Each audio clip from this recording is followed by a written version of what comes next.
Exploring Ego Dissolution, a Psychedelic Research Perspective. Welcome to the Universal Principles podcast.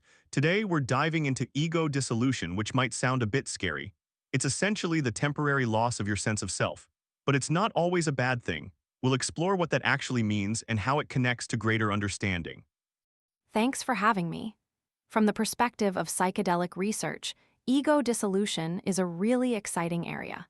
It involves scientifically investigating how psychedelic substances can induce this state and what its potential therapeutic benefits might be. Fascinating, so what's the bigger picture here? What's the higher concept connected to ego dissolution? At its core, it's about transcending the limitations of our individual selves. It's about recognizing our interconnectedness with something larger, which can lead to profound personal growth, increased empathy, and a deeper understanding of ourselves and the universe. It is valuable for philosophy, spirituality, and even conflict resolution. That sounds pretty profound. Can you give us some concrete examples of how this is playing out in the world right now? Absolutely. One compelling example is the research around ayahuasca ceremonies. Studies have shown that experiences of ego dissolution during these ceremonies are linked to long-term improvements in well-being and significant decreases in symptoms of depression.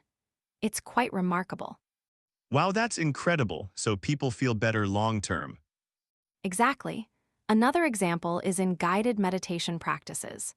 Expert meditators often describe states of ego dissolution, which correlate with increased activity in certain brain regions and reported feelings of unity.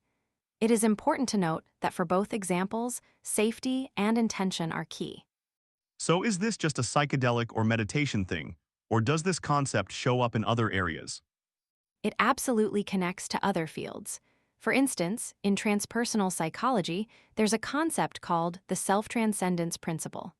It explores similar ideas about moving beyond the individual self to connect with something larger. Different paths, similar core principle.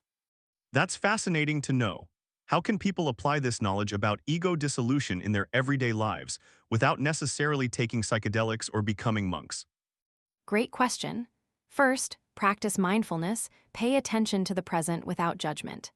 Second, engage in activities that promote flow state, like art or sports, where you lose track of time and self. And third, cultivate empathy by actively listening to and understanding others' perspectives.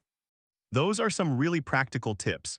Any final thoughts for our listeners about ego dissolution and its place in the universe? Just remember that exploring the boundaries of self can be a powerful path to growth and understanding. It's not about erasing yourself, but about expanding your awareness and connection to the world around you. Wonderful, thanks so much for sharing your expertise with us today. That was truly enlightening. My pleasure.